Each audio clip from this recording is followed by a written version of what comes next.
এরা করে চাকরি, এরা সাদা উঠোনো চাকরি করে। তো এই সমস্ত মানুষের কই ভাই, তোমাকেও কি অন্য কোনো কাজকর্ম নাই, অন্য কোনো কিছু করতে পারো না? আর যারা তোমরা এই যে দালালি করো, এই যে চাকরি করো, এই সমস্ত কি তোমাকে মানায়? তোমাকে দিয়ে এই সমস্ত কাজ ভালো আসলে?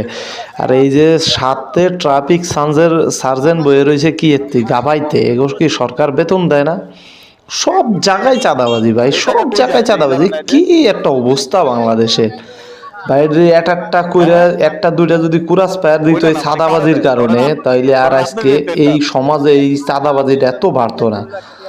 আমরা আশা করবো বাংলাদেশ সরকার ভবিষ্যৎ যেই আসুক, জামাত আসলে এটা 100% চাঁদাবাজি হইতে পারবো না। জামাত যে যে বিভাগে সিট পাইব, ওই জেলায় ওই থানায় কোনো চাঁদাবাজি হইব না। বাট এই যে চাঁদাবাজি গুলো করতেছে, এটি সম্পূর্ণ বিএনপির লোকজনে করতেছে এবং বিএনপির ছাতা পাতারা করতেছে। তো এই সমস্ত কাজ থেকে তারেক জিয়ার বদনাম ছাড়া সুনাম হইতেছে না। এটিরে গণহারে পুলিশে কয় না কে, গণহারে গুয়া বেচা বাইড়িয়ে লাল করে লাইতে।